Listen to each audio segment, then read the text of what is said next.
नमस्कार, मी सुवर्णाच्या हॅपी होममध्ये तुमचं परत एकदा अगदी मनापासून स्वागत. सगळ्या सबस्क्रायबरचे धन्यवाद, सगळ्या व्ह्यूअर्सचे मनापासून आभार. आज चतुर्थी आहे. सकाळीच मुलांनी छान असे आवर्तनं करून अभिषेक केलेला आहे. छान वाटतं असं काही असल्यानंतर, घरात मन प्रसन्न असतं. आज चतुर्थी, आमच्याकडे सगळ्यांचा उपवास असतो. हा व्लॉग संध्याकाळचा आहे. संध्याकाळी देवाजवळ दिवा लावला, शुभंकरोती म्हटली आणि स्वयंपाकाची गर्दी होती. गणपतीला जायचं होतं, मोदक पण करायचे होते, पण तरी थोडासा व्लॉग करूया म्हटलं. म्हणून मग मी दिवा वगैरे लावून घेतला. सकाळचा व्लॉग करणं काही आज झालंच नाही.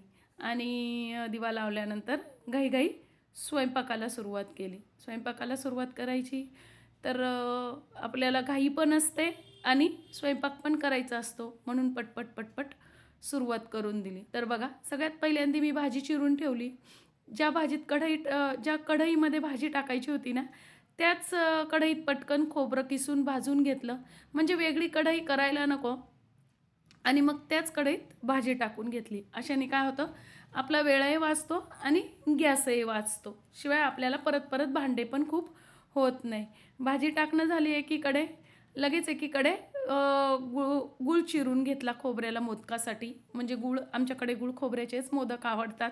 तुम्ही साखर पण टाकू शकतात, त्यांनी पण छान लागतात मोदक, पण आमच्याकडे गुळाचेच मोदक आवडतात. गणपतीला जायचं होतं म्हणून जरा घाई चाललेली होती. मुलाची परीक्षा आहे, त्यामुळे त्याला पण घाई होत होती. एकीकडे पटकन सारण तयार करून ठेवलेलं होतं, लगेच भाजी टाकलेलीच होती. कुकरही भरकंदिशी लावून घेतला. बघा, आपण जर सिस्टमॅटिक पद्धतीने कामं केले ना, तर खूप पटकन असे आपले कामं होतात. ज्या परातीत मला कणिक पोळ्यांसाठी भिजवायची होती, त्याच परातीत मी पहिल्यांदी दूध टाकून, थोडीशी रवा आणि गव्हाचं पीठ टाकून मोदकास वाटी कणिक भिजवून घेतली. अगदी वाटीभरच भिजवली, पटकन 21 मोदक होईल असे.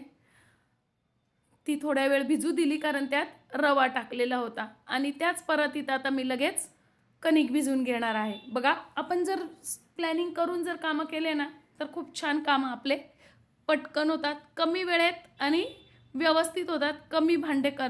स्वयंपाकात कमी भांडे वापरतात. तर बघा, आता मी पटकन त्याच परातीत कणिक भिजवून ठेवली. भाजी पण लगेच काढून घेतली, म्हणजे आपल्याला कढई लगेच तिथे आणि जागा पण आपल्याला पटकन मोकळी होऊन जाते गॅसच्या तिथे. तेवढ्यात माझ्या नातवाचा व्हिडिओ कॉल आला, तोही अटेंड केला एकीकडे. त्यांनी नवीन ड्रेस घेतले, ते दाखवत होता तो. त्याला काही नवीन घेतलं की दीदीला दाखवायचं असतं सगळं लगेच. छान असं तो पण चाळे करतो फोनवर, आऊ आऊ आऊ करून. मजा येते त्याच्याशी पण बोलण्यात. आणि एक वेगळंच सुख आहे नातवाशी बोलण्यात, नातवाशी खेळण्यात. एकीकडे नातवाचा फोन पण अटेंड केला आणि एकीकडे तिला म्हटलं माझा व्लॉग चालू आहे, तर एकीकडे लगेच कामालाही सुरुवात करून दिली. त्याचे नवीन ड्रेस बघून छान वाटत होतं. तो घालून दाखवत होता, आऊ मी कसा दिसतो म्हणून.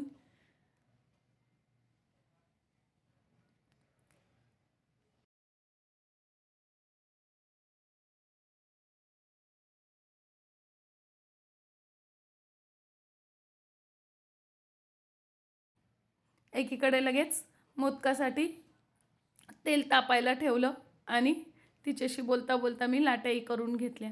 आपण जर अशा पटपट पटपट सगळी कामं केले ना, आपले सहज कामं होऊन आपण बाहेर पण जाऊ शकतो आवरून.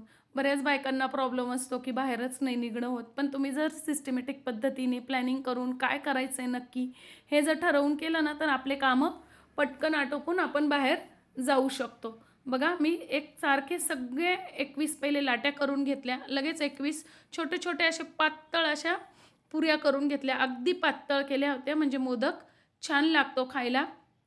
सगळे मोदक पहिले पटकन भरून घेतले आणि मग नंतर एकदम तळायला घेतले. मीडियम गॅसवर मोदक छान तळून घेतले. तेल मी एकीकडे तापायला सध्या थंडी आहे, वेळ लागतोच. मग जोपर्यंत मोदक होत होते तोपर्यंत तेलही तापलं होतं छान बारीक गॅसवर. लगेच मोदक तळून पण घेतले. बघा, छान असे आपले मोदक तयार झालेले होते. लगेच एकीकडे मोदक बाजूला ठेवले आणि पोळ्याही करून घेतल्या. पोळ्याही झाल्यानंतर मी काय केलं, पटकन त्याच एक कढईत जे तेल ते हे होतं ते तो पोळ्या होईपर्यंत गार झालेलं होतं. मोदकाचं जे तेल होतं ते. मग लगेच मी ते तेल काढून घेतलं आणि त्याच कढईत परत वरणाला फोडणी घातली. म्हणजे तेलाची कढई पण निघून गेली आणि तेल असं उघडं-वागडं ठेवू नये मैत्रिणींनो. त्याने काय होतं, त्यात पाकोळी पडते, माशी पडते किंवा मग घरात धूळ वगैरे आपण झाडतो ती पडते. त्यामुळे काय होतं, तेलाची कढई लगेच वापरून टाकावी म्हणजे तेल पण खराब होत नाही आणि आपल्या कढई ती तेलाची वाया पण जात नाही. लगेच एकीकडे वरण हे करून घेतलं. बऱ्याच जणांना वरण खाल्ल्यानंतर युरिक ॲसिडचा त्रास होतो. तर काय करायचं आहे, वरण घोटल्यानंतर वरती जो फेस येतो ना, तो काढून टाकायचा. पूर्वी तर काय करायचे, वरण शिजवायचे आणि मग तो वरती आलेला फेस काढून टाकायचे. पण आपण काय करतो आता, डाळ कुकरमध्ये लावतो ना, तर तुम्ही घोटल्यानंतर असं काढून टाकलं ना, तर युरिक ॲसिड कमी होतं. एकीकडे वरणाला फोडणी झाली, वरण उकळायला ठेवलं आणि लगेच आवरून घ्यायची सवय आहे. मी काय केलं, लगेच पेपर घेतला आणि छान असं सगळा किचन ओटा पटपट पुसून घेतला. लगेचच्या लगेच जर तुम्ही पुसलं ना, तुम्हाला खूप कमी मेहनतीत पुसणं होतं. कारण ते ताजे डाग असतात ना, ओले-ओले असतात. तर ते लगेच निघून जातात. त्यामुळे बघा, टाईल्स आणि किचन कायम आपली स्वच्छ राहू शकते. पटकन आटोपलं ना, तर पुढचं काम करायला पण आपल्याला उत्साह येतो. बाहेर जायच्या आधी नेहमी किचन ओटा आवरून जात जा. कारण मग आल्यानंतर परत उभं राहायला आपल्याला चिडचिड होत नाही आणि कुणीही आलं समजा त्यावेळात, तर घर कसं स्वच्छ दिसतं. सगळं आवरून झालं इकडे स्वयंपाक. अगदी अर्धा ते पाऊण तासात मी सगळा स्वयंपाक केला. मला मॅचिंग रबर लावायला खूप आवडतं. पहिल्यापासूनच आवडतं हे. वेणी घातलीच नाही, फक्त वरचेवर सारखं केलं आणि फक्त रबर बदललं वेणीचं. पटकन साडी घातली. अगदी फक्त 5च मिनिटात मी तयार झालेली होती. तिथून मला गणपतीला जायचं होतं. आमच्या तिथे मोदकेश्वराचं मंदिर आहे. तुम्हाला मोदकेश्वराची माहिती जर ते स्वयंभू मंदिर आहे, नवसाला पावणारं आहे. आम्ही पहिले मोदकेश्वराच्या शेजारीच म्हणजे आमचा वाडा, अजून एक वाडा आहे, तोही मी तुम्हाला आज दाखवते. एक मी मागच्या व्लॉगमध्ये तुम्हाला आमचा मागच्या गल्लीतला मधल्या होळीतला वाडा दाखवला. हे गंगेवरचं दृश्य आहे. गंगेवरती थंडी होती, तरी पण इथे एक छोटीशी शंकराची पिंड आहे. तिथे पण गर्दी होती. गंगेवर छान वाटतं. एवढे थंडीचे दिवस होते, तरी गंगेवर गर्दी होती. मोदकेश्वरालाही गर्दी होती. मोदकेश्वराचं खूप महत्त्व आहे. असं वाड्यातच छोटंसं मंदिर आहे, पण नवसाला पावणारं आहे. तिथे गणपतीला जातो, तेव्हा रोज जाणं व्हायचं, शेजारीच राहायला असल्यामुळे. पण आता मी इकडे लांब राहते मेरी म्हसरूळला, त्यामुळे चतुर्थीला तरी येण्याचा प्रयत्न करते. बघा, इथे हे जो वाडा दाखवते ना मी तुम्हाला, तोच आमचा अजून एक आमचा वाडा आहे हा. तर हा मोदकेश्वराच्या शेजारी आहे आणि मागच्याच गल्लीत जो मी मागच्या व्लॉगमध्ये दाखवला तो एक वाडा आहे. इथे जे हे लव्हेंडर कलरचा दरवाजा दिसतोय, हा जो गाळा दिसतोय ना, ते मिस्टर तिथे दुकान चालवायचे पहिले. आता पूर्ण वेळ पौरोहित्यच करतात. पण दीदी होईपर्यंत आम्हाला तोपर्यंत मिस्टर ते दुकानातच होते. हा असा छान असा वाड्यातच मंदिर आहे. जुन्या याच्यात आहे. खूप खूप जुनं मंदिर आहे. त्याची माहिती जर तुम्हाला ऐकायची असेल, त्याची कथा जर तुम्हाला ऐकायची असेल, तर मला कमेंट्समध्ये नक्की सांगा. मी तुम्हाला मोदकेश्वराचं महत्त्व आणि कसं ते मंदिर आहे ते नक्की सांगेल. मोदकेश्वराला जरा गर्दी होती, पण दर्शन घेतलं आणि 1 ते 1.5 मिनिटाची मी फक्त व्हिडिओ केली. मुलगा मला घेऊन गेलेला होता. त्याची परीक्षा आहे म्हणून तो म्हटला, "आई आज मी पण येतो." त्याच्या हाताने गुळ खोबरं ठेवलं आणि गणपतीला साकडं घातलं, की जेवढे त्यांनी कष्ट घेतले त्याचं फळ त्याला नक्की मिळू दे म्हणून. तर बघा, हे मोदकेश्वराचं आहे मूर्ती. त्यानंतर घरी आलो. घरी आल्यानंतर लगेच मिस्टर तयारच होते. नैवेद्य आरती करायची होती. संध्याकाळी चतुर्थीला आम्ही आरती करतो. रोज फक्त दिवा लावला जातो, पण असं काही असल्यानंतर संध्याकाळी पण आरती असते. नैवेद्य वाढला. मिस्टरांनी इकडे धूप-दीप नैवेद्य करून घेतला. प्रत्यक्ष दीपम दर्शयामी चंद्रमा मनसो जातक्षोः सुवर्यो अजायत क्षोत्रा द्वादश प्राणस्य मुखादिर्जायत भक्त्या दीपं प्रयच्छामि देवाय परमात्मने त्रायवां कृपया घोरा दीपज्योतिर्मुसरि धूपं माघरापयामि दीपं दर्शयामि धूपदीपान्ते नैवेद्यः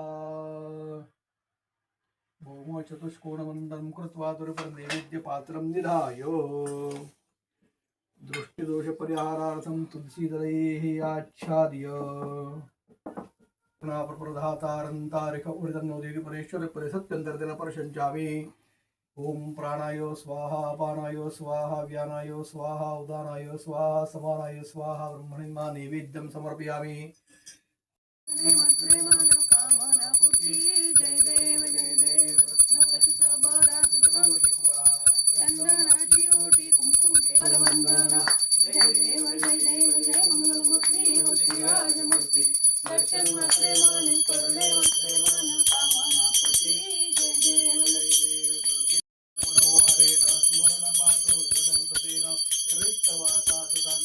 प्रचोदयात् ओम अर्धनारी नटेश्वराय विद्महे मानसा शक्तिवासाय धीमहि तन्नो मोहिनीराज प्रचोदयात् ओम अश्वरूढाय मादे चित्तविरे मनोरथ पुरे देखो निचिंता हरे गोसावी सुत वासुदेव कविरे या मोरया स्मरे मोरया मोरया मी बालताने तुझीच सेवा करू काय जाणे न्यायवादे कोट्यान कोटी मोरेश्वरा वातुगाल पोटी गणपती बाप्पा मोरया मंगलमूर्ती मोरया अनेन यथाशक्ती सायं पंचोपचार पूजन पूर्वक आरार्थिक्य स्तुती पाठाख्येन कर्मणावगते सिद्धिविनायक मंगलमूर्ती मोदकेश्वर प्रियतानो तत्सर सिद्धिविनायकार्पणमस्तु विष्णवे नमो विष्णु